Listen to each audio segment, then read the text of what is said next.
I wonder, did you all get the close up? Did it look like there was less gray in his beard last night? What do you think? He just fermented? I'm wondering.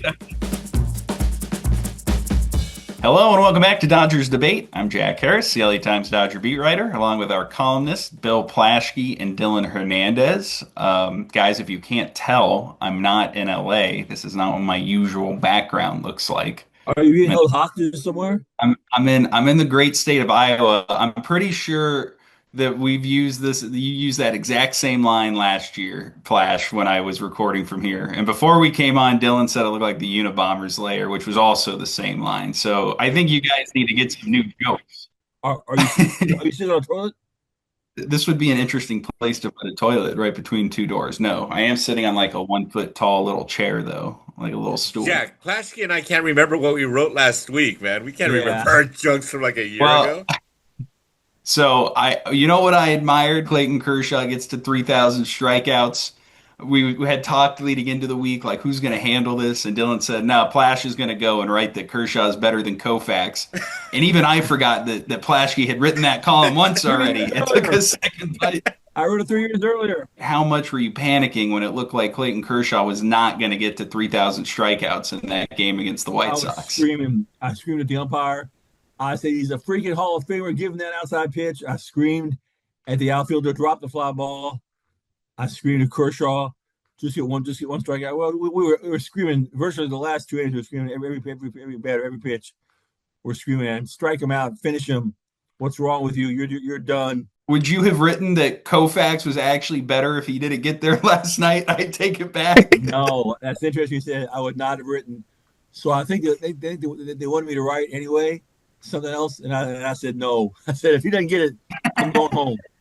If Dave, and also, the Dave Roberts, leave him in the game. Don't get in the bullpen going. Leave him in the game. Everybody wanted him to do it so bad. It was such a cool moment. It was one of the coolest moments I've ever experienced out there. It was so. The fans were gasping. They were booing ground balls. Then when Clayton came out in the sixth, huge ovation because everybody thought that he might be taken out of the game. And it was so awesome. And he was trying so hard to strike him out. He was so bad. He pitched so terribly, and he was trying to strike everybody out. It wasn't working. He doesn't have his stuff anymore. It was a crazy night. It was just so crazy, but it was so. Imagine this: he did on the last batter. Vinny Capra was his last batter. He wasn't going to face any more batter. That was it. His last batter. He's a 100th pitch. He's a slider on the black, and of course the umpire calls it a strike. You better call it a strike. When I thought he wasn't going to do it, my first thought was like, because, I knew Plash was going out there, so I started writing a DeAndre Ayton column. And I just remember thinking, like, why did I call the office, man? Like, he wasn't going to do it. Plash could write it from there. So, yeah, good that he got it. Wait, you thought I'd write an Ayton column if you didn't do it? I wasn't writing it. I was Well, going. you're ready up and you're working. I was out there for 8 hours. I was hot. I was tired. No, if he didn't do it, I told her about it. If he didn't do it, I'm out of here. I'm packing up and going. I'm not staying for the rest of the game. The White Sox suck. They're a terrible team. It's a terrible game until the end. But it was so exciting watching Kershaw. It was so exciting. I never seen anything like it. It was just the fans really wanted it really bad, and they cheered him for the first time ever.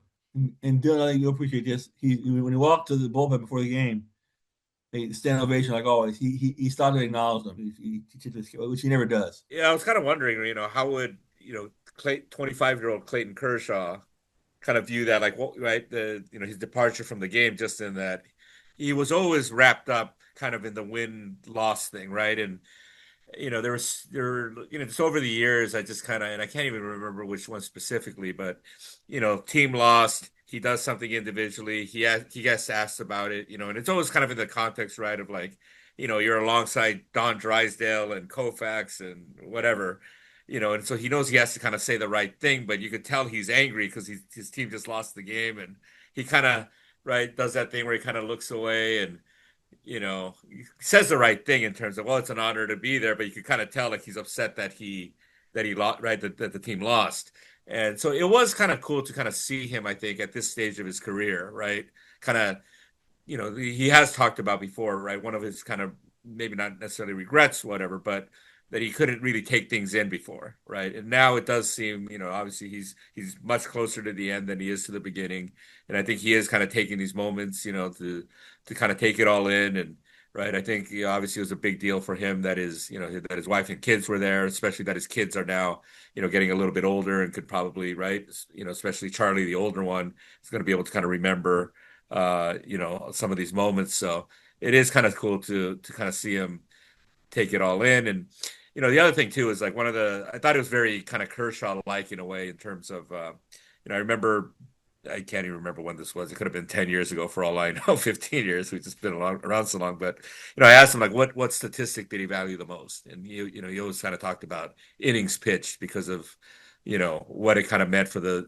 right for the team in terms of like resting the bullpen and stuff. And the fact that again, kind of on a day yesterday where it looked like he kind of didn't have it early. The fact that he was able to reach that point in the game and then punch out the last guy, I thought in a way was kind of a fitting, nice way to do it. Yeah, Dylan sent me a great text during the middle of the game that really helped my column. I'm gonna read his text to you. He said, Kershaw always valued innings pitched. Would be fitting if he gets it like this, getting milestone K as he tries to squeeze an extra inning on a day when she doesn't have it. That was a great text. I used that almost word for word in my column. I stole it, dumped right in my column. That was great. I'm glad some of Dylan's genius didn't go to waste there. All right, Dylan, for the sake of the debate, do you want to call Koufax over Kershaw here? You want to counter Plaschke's column? You can definitely make that argument, right? And I totally kind of buy it. I'm personally like a peak guy, right? So, I So still put you're Jordan. Tiger over Jack? Yes, I'm Tiger over Jack. I'm Jordan over LeBron. I'm Maradona over Messi, which is probably like the one that's the most important in my head. Um, you know, yeah, for sure. I'm kind of like, again, I judge, and I just think that, again, those peak years of Kershaw, and again, I get that it was a different game, right? But, I mean, you look at those numbers, obviously I never saw the guy pitch, but it just kind of seemed like it was just completely otherworldly. So, I can't take it, guy. The bottom line is Koufax had 5 great years, tremendous, the best years in baseball history. He had 5. Kershaw's done that. He said 18 overall. He's probably done he probably had 12 great years. That's double what Koufax had. Yeah, and again, I can totally buy that argument. It's just my view is, again, I tend to kind of judge people on the peak more so.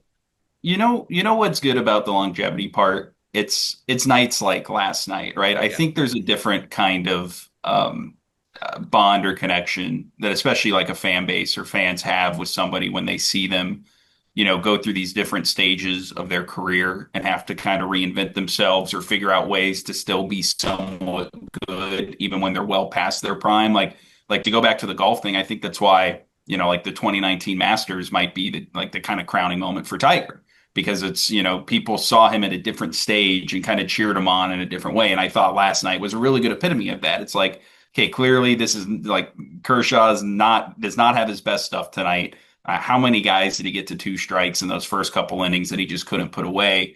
But anybody who was there watching that game at home, like you just got another kind of like core memory of watching Clayton Kershaw, right? And you're watching him in a very different way than you did in the early 2010s when he was dominating everybody. I mean, I was even going through like his 2009 game logs for something I wrote, and I had one game in there that was wrong where he like almost no hit the Marlins. I was like, oh no, is this other start? What did he do there? It's like, oh, 7 scoreless against the Angels. Like every time out, that's how it seemed to be. But it is interesting, I think, and gives you a different perspective as a fan, just watching somebody at this stage like Kershaw is, and a different kind of appreciation, kind of just willing himself to still be competitive. And I think even in that start last night, I mean, getting those extra couple innings at the end where he not only got the strikeouts, but put up zeros kept them in that game and helped them ultimately win the game in a way that, at this stage, like those are the kind of ways he can contribute. And, I think just, again, kind of made that, like for as excruciating as it was to watch the first 5 innings, made that kind of a memorable way for that 3,000th strikeout to play out. Let me ask you, Plash, how weird was it when Max Muncy's knee seems like it might have been blown up or at least, significantly injured a minute before? Here's the weird thing about it is, number one, this is how big Kershaw's night was. The Muncy question wasn't asked if they brought it to like the 5th or 6th question in the press conference after the game. Nobody asked about it. And that is season changing. it was a pall came over the stadium. It was crazy. People were silent. People were staring. It was really eerie. It felt like 2 years ago he got hurt at first base, and then at the end of the game against the Giants, or is in the last game of the regular season, Will Smith was on first base and he tore up his elbow. Same thing. It looked terrible. It was so bad. TV wouldn't show the replay. It was that bad. So it was appalled over the stadium, and everybody cheered when Kike came in to replace it. I thought that was weird because I thought they should hit more for Max some more. I don't think people understand how big this could be. What happened last night, and I think he's hurt bad. He looks. I don't want to say. I don't want to say. Yeah, we're recording here before the Dave Roberts addresses the media pregame on Thursday. So Dave Roberts said last night there was some optimism. It wasn't going to be a worst case scenario, that it might just be a sprain. If you want to believe the Twitter doctors, like getting hit from the outside of the knee like that sometimes is not as bad as if you bend it backwards or from the inside. So we'll see. But I think the reality here is kind of regardless of the severity of it, like even in a best case scenario, you're talking about a guy who's going to miss obviously some extended period of time and then would have to come back late in the season. Who knows how his body feels, how his swing feels. I mean, the sad irony of this is, like I had wrote this week, that he finally kind of 4 years later after that 2021 elbow injury finally felt like he got his swing back to the point it was then when he was an all-star, almost kind of borderline MVP guy, and that's how he'd been playing for the last 2 months. And I think you're right. Suddenly, we looked at the lineup a week ago. We talked about this. They probably didn't need to add. If Conforto's your weak link, you can maybe work around it without having to do something big at the deadline. You can maybe wait and see if you need a starter as your top priority. And suddenly, I think kind of regardless of what the diagnosis is here, the Dodgers are not going to know most likely within a month exactly where Max Muncy is at and how much they can trust him. And I think this does throw a real wrench into at least their deadline plans and trying to decide, do we need a third baseman? Do we need to try to go and get another impact bat? Like when you look at the roster currently, there's not a lot of other internal options to come up and play third. I mean, nobody else on the team this year outside of Kike Hernandez has really done it consistently. Alex Freeland, a prospect in AAA, could, but that might be a big ask to have him step into any sort of impact role. And I think it puts the Dodgers in kind of a tricky spot, especially if it's not a worst case scenario and you're maybe hoping that Max Muncy could come back towards the end of the year and be productive. But to me, this really fundamentally changes how they look at the deadline, at least in the short term, and probably makes adding another bat, a left-handed bat especially, a new priority for them to try to target. Jack, did you feel like you were missing out last night with Kevin Baxter manning the B person seat? Did you feel like you were missing out? Was it hard for you to watch it? Yeah, if the game had been today, I was gonna fly back early. But 2 days, yeah, this just didn't work out timing wise. When you look at the schedule, you go, okay, July against the White Sox at home, like that's a good time to take off. What could possibly happen? But yes, it was interesting. It was interesting to watch without the pressure of having to write though, because I'm sure that would have just been an extraordinarily stressful night, especially with the injury and then the comeback. Like that was one that yes, I do wish I could have written the Kershaw 3000 story, but I'm not sad that I didn't have to jam everything that happened in that game in. It was kind of fun to just watch and you know uh, laugh at think about the stress that you were going through from 2,000 miles away. That was fun. There was so much pressure. The press box was just on edge. Everybody was gasping. Everybody was booing. They were booing ground balls. Kershaw got a ground ball and they boo. They were every strikeout he had three of them. The place was like the World Series. It was so loud. The place was filled before the game. It was like a World Series game. It was crazy. And then towards the minute he gets a strikeout, everybody leaves. All right. Well, earlier this week, Dylan wrote that the Dodgers are what so good that they don't even need to be playing well to still have the best record in baseball. I mean, how much does like this Muncie thing kind of change your confidence in what this team can be and like how aggressive they're going to need to be to try to address it here in the next month? Yeah, well, I mean, I think that, again, right I think the pitching's still kind of in that category too, right? I know, right, what's his name? Glass now. I guess is supposed to be like one minor league start away. But again, I'll see it What's his when he's name? on a. You've I'll already believe forgot it his when he's name, back on a Dylan? major. You already forgot his name? I'll believe it when he's back on a major league mound. It's now kind of same thing.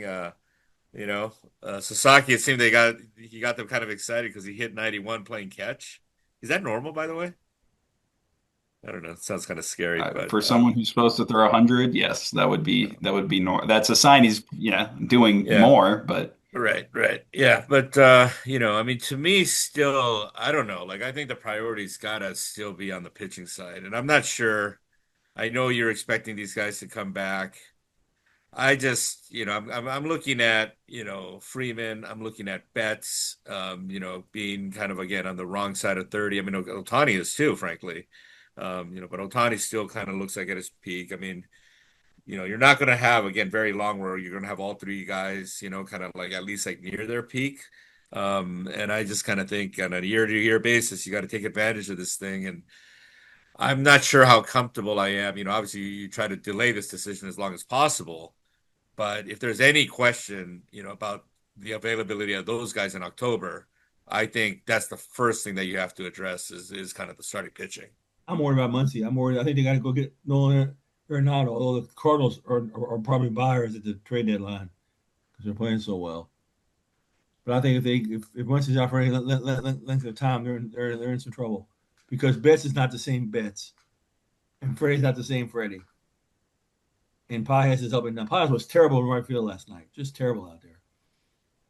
So they still have some holes to plug, and I just think and Tommy Evans not playing very well either. yeah, I'm almost with you, Plash. Like this Muncy thing, he was so crucial to what they've been doing the last couple months. And like they got through that tough stretch pretty well. They've taken advantage of a soft portion of the schedule now. Like a month ago we were talking about, oh, if this next month doesn't go well, the Dodgers could be a few games behind in the division. And you look now, they're 6 or 7 up on everybody.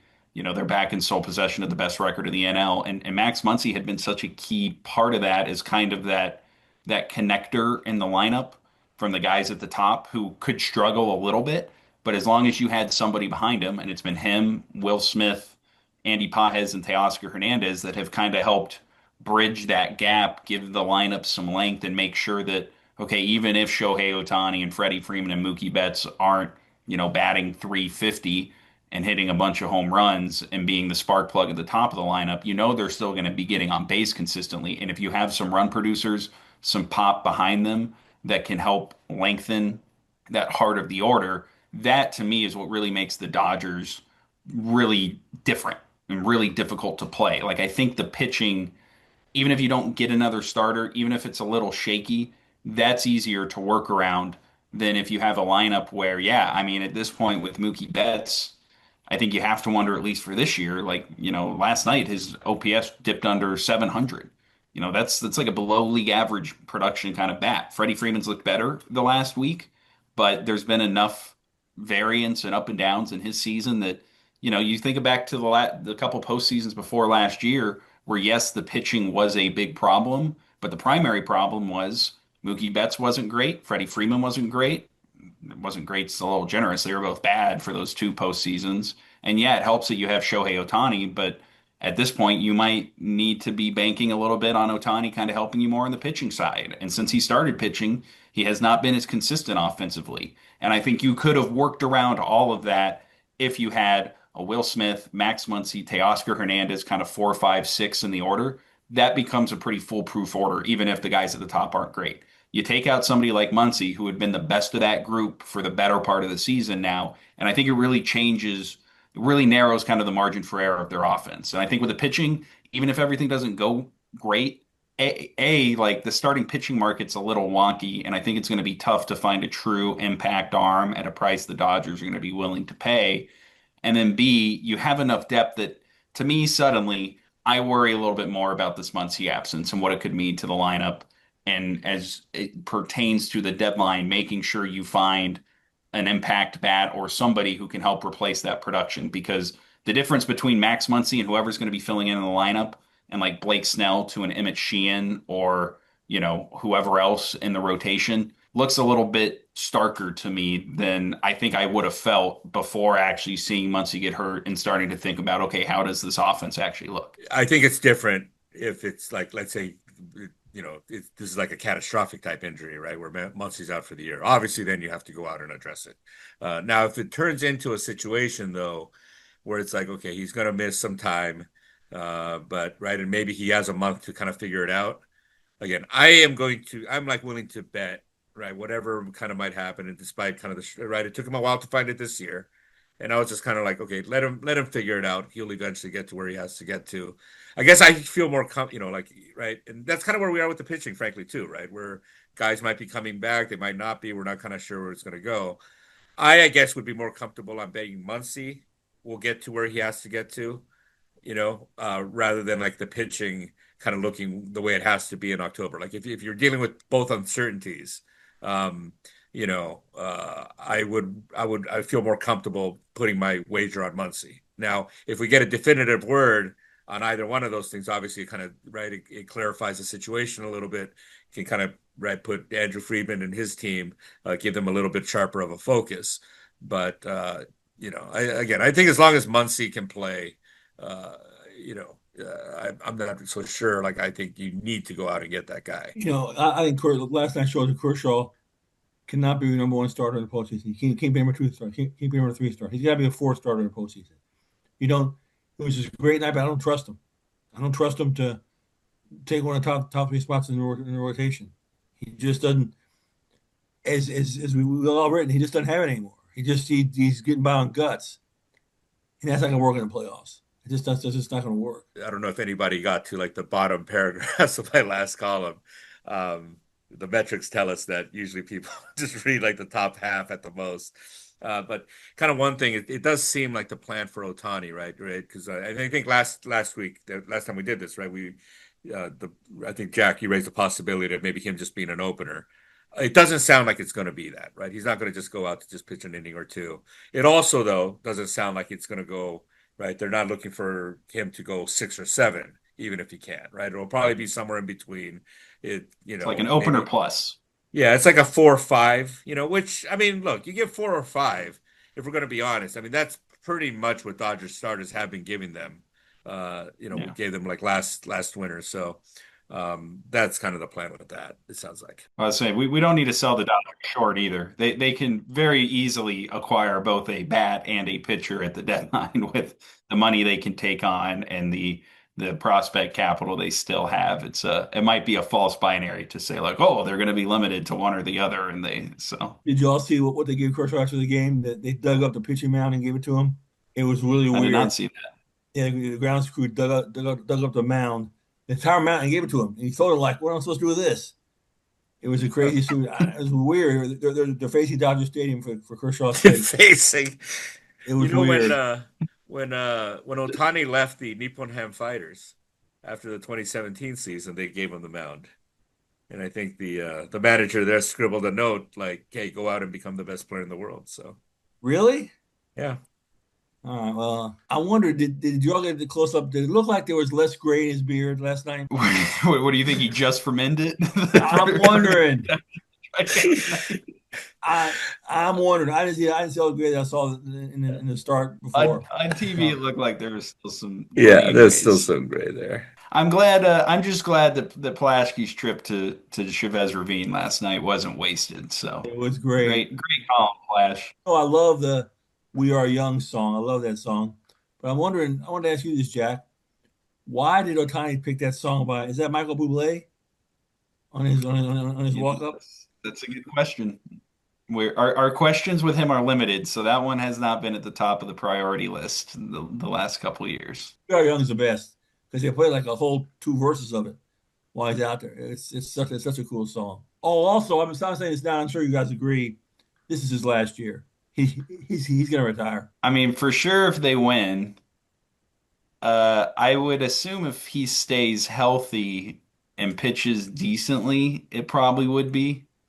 But there's been time. I mean, the last couple of years, there's been times where it seemed like a very easy off ramp, and he didn't take it. Maybe they are expecting their fifth child this year, so maybe that factors into it too. But I mean, at the same time, you know, he's still, even after last night, what it is, his ERA's in the low threes. The team has needed him desperately to kind of give what he's given this year. So I love that. No, I think Kershaw, and Dylan said this many times, he's become very human now. He's very embraceable. He's very likable. He talks more. He shows us a little bit of himself.